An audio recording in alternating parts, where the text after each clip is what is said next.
Sumainyo ang Panginoon. At sumaiyo rin. Ang mabuting balita ng Panginoon ayon kay San Juan. Papuri sa iyo, Panginoon.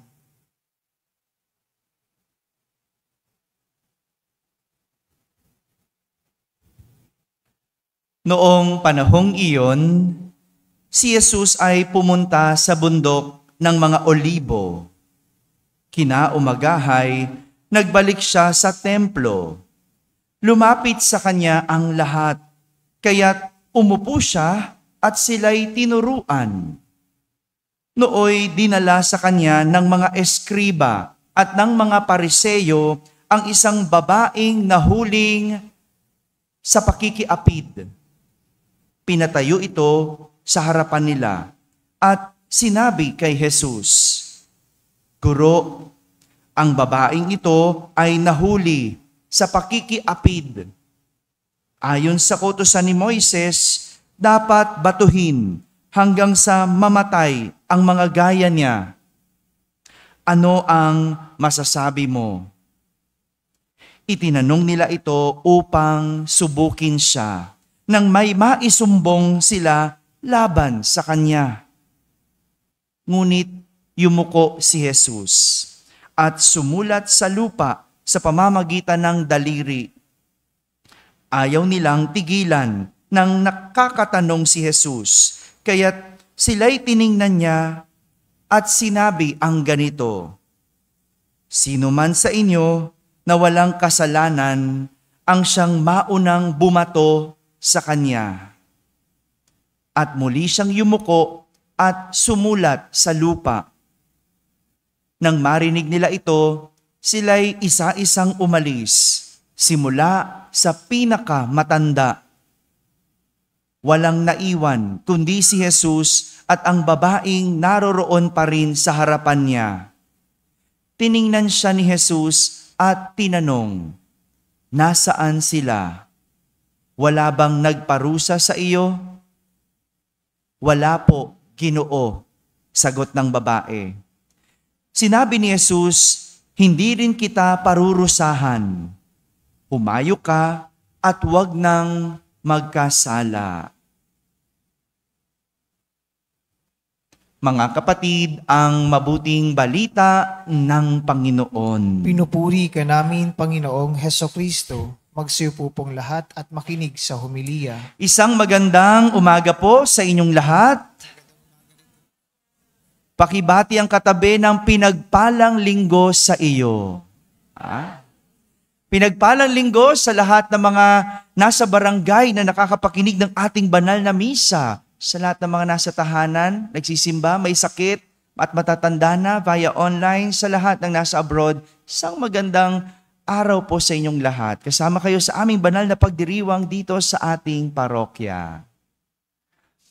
Nahaharap sa kaparusahan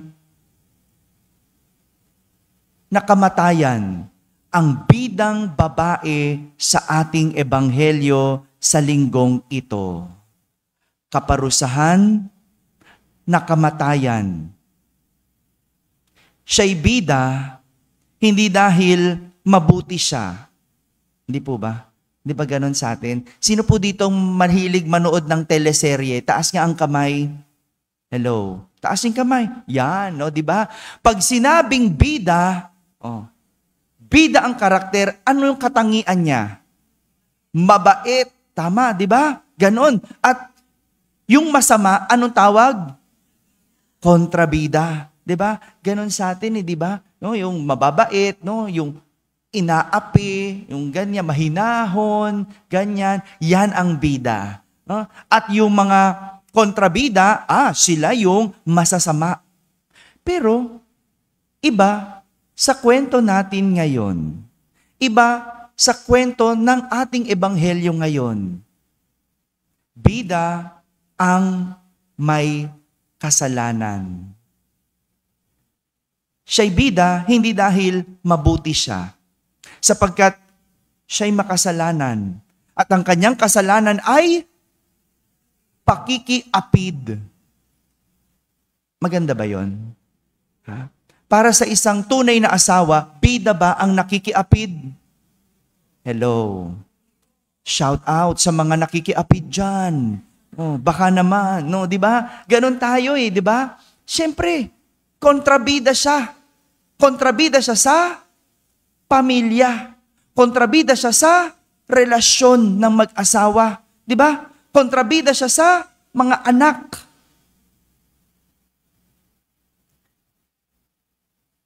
Tinuturing natin siyang bida, hindi dahil mabuti siya.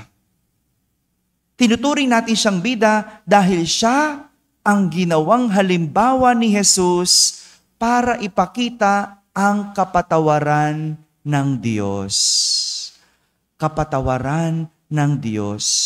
Kaya kung tutuusin, kontrabida ang turing sa kanya ng mga tao. Hindi lang noong pamilyang sinira niya o sinisira niya, kundi kontrabida siya sa paningin ng mga tao, sa lahat ng tao, sa mga pariseyo, sa mga eskriba, ganun din sa mga Hudyo. Dahil siya ay pumatol sa may asawa. Bukod sa relasyon ng mag-asawa, ang kanyang sinisira, buhay ng isang pamilya at mga anak ang kanyang winawasak. Kaya siya kontrabida kung tutuusin. Kaya naman, alam niyo po, ang pakikiapid ay isa sa 3 pinaka-mabigat na kasalanan para sa mga Hudyo. Isa sa pinaka-mabigat na kasalanan batay sa batas ng mga Hudyo. At ang kaparusahan ay kamatayan. Ano pa yung ibang mabibigat na kasalanan? Una ang pagpatay. Yan mabigat na kasalanan yan. Yung pagpatay. Ang kaparusahan sa pagpatay, pagpatay din. Ano pa? Yung pagsamba sa Diyos-Diyosan. Ganun kabigat. Ang kasalanan na yon. Yung sasamba ka sa hindi naman Diyos, pagpatay ang kaparusahan. At pangatlo ang pakikiapid. Pakikiapid. Kaya hindi natin masisisi kung bakit ganun na lang ang galit ng mga eskriba at pariseyo. Kasi alam nila ang batas.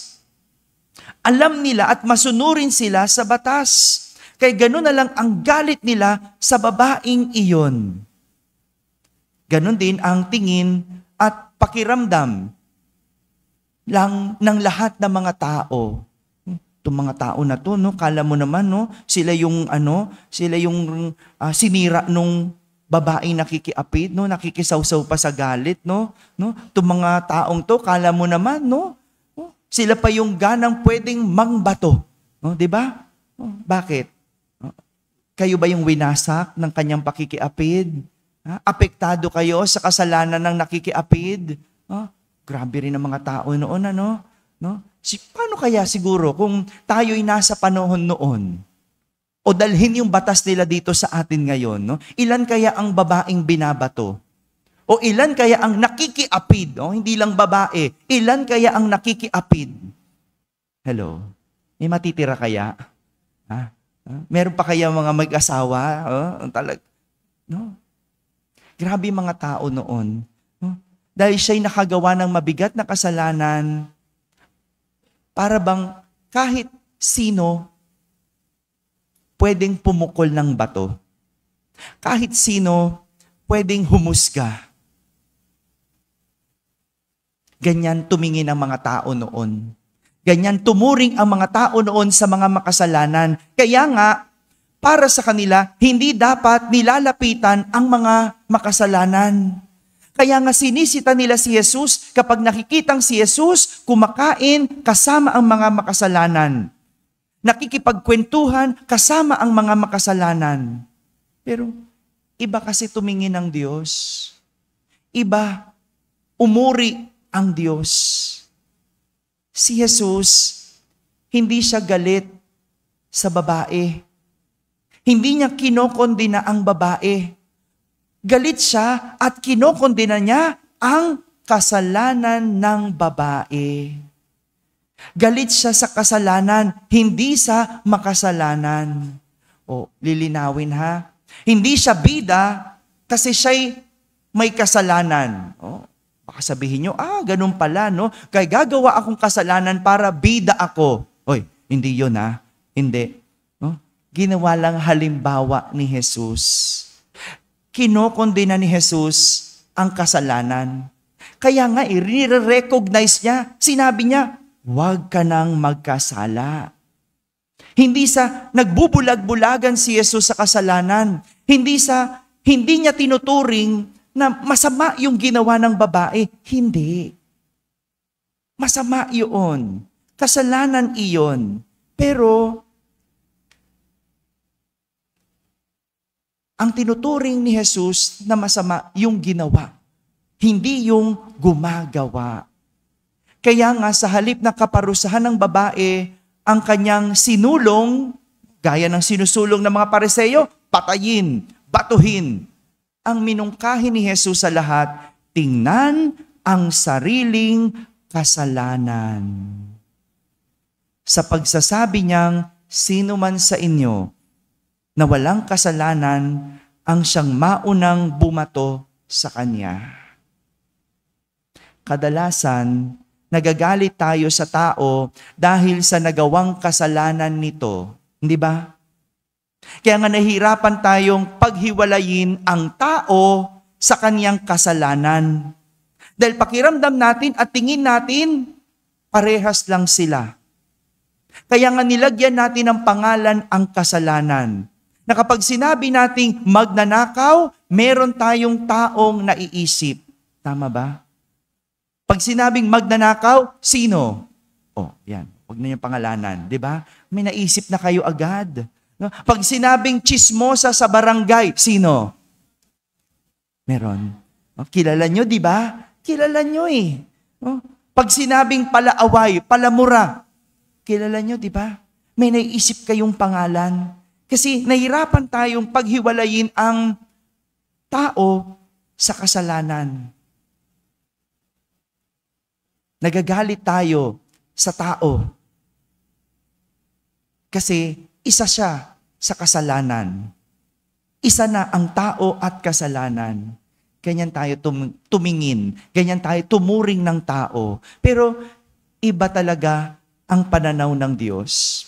Sabi nga sa ating unang pagbasa, ang ganda ng sinabi ng ating unang pagbasa tungkol sa nakaraang kasalanan. Ang sabi ng unang pagbasa, ang mga nangyari noong unang panahon, ililibing sa limot at lilimutin ngayon. Ang mga nangyari noong unang panahon, ililibing sa limot at lilimutin na ngayon. Nililimot at inililibing ang nakaraang kasalanan, hindi ang isang katauhan. Kaya tayo hirap makamove on. Bakit? Buhay na buhay pa rin yung kasalanang ginawa sa atin. Hindi natin malimot-limot. Kaya nga sinasabi, ilibing, ilimot. Alam niyo po, meron akong kaibigan. Hindi niya mapatawad yung kanyang ama dahil sa nagawang kasalanan nito sa kanilang pamilya. Nakiapid yung kanyang ama. Hirap siyang patawarin. Hirap siyang kausapin. At alam niyong ginawa niya? Nilibing na niya yung ama niya kahit buhay pa. Alam niyo yung ganong term? No? Yung tinuring mo ng patay kahit buhay pa. Hindi na niya pinapansin, dinadaan-daanan na lang niya. Kasi niloko ang kanilang pamilya. No? Niloko ang kanyang ina. Sabi ko sa kanya, paano naman yung magagandang ginawa ng iyong ama? Paano naman yung mabuti niyang nagawa sa iyong pamilya? Kasama ba yon sa nalibing? Kaya hirap kang makapagpatawad dahil imbes na ang kasalanan ang inililibing at nililimot yung tao. ang nililibing at nililimot natin. Tama ba? Ganon din ba kayo? Ganon din ba tayo? Sinama niya yung mabubuting ginawa. Dinamay niya kahit na yung hindi na niya kasalanan. Nilibing at nilimot yung tao. Ganito tayo, hindi po ba? Ganito tayo tumuring at umuri sa kapwa natin. At minsan, ang masama, ganito tayo sa ating mga sarili. Yung nakagawa ka ng kasalanan, nakumpisal mo na pero hindi mo pa rin mapatawad ang iyong sarili. Ikaw ang naglilibing sa iyong sarili. Ikaw yung hindi makalimot. Ikaw yung hindi makamove on. Ang kapatawaran ng Diyos, katulad nung nasa kwento, lilimutin, hindi parurusahan. Ang galing nga no? Yung sinabi ni Jesus na, sino mang hindi nagkasala o walang kasalanan ang unang bumato? Si Jesus ba bumato? Kung tutuusin, siya ang may karapatang bumato. Bakit? Kasi wala siyang kasalanan. Kahit kailan, hindi nagkasala si Jesus. Pero ganun pa man, hindi nagparusa at hindi bumato ang Diyos. Mga kapatid, ang Kwaresma ay panahon ng kapatawaran. Sabihin niyo nga po, kapatawaran. Ibig sabihin, paglimot at paglibing sa kasalanan. Hindi sa makasalanan. Huwag kang mag-alala. Ganyan din ang Diyos sa iyo. Kung malupit ka sa ibang tao, hindi ang Diyos sa iyo. Lilimutin, ililibing ang iyong kasalanan. Kaya magandang pagnilayan, sa panahon ng Kwaresma, ang tanong ni Jesus sa mga tao, lalo na sa mga hindi makapagpatawad sa nakagawa ng kasalanan, ang sino man sa inyo na walang kasalanan, ang siyang maunang pumato. Amen. Amen.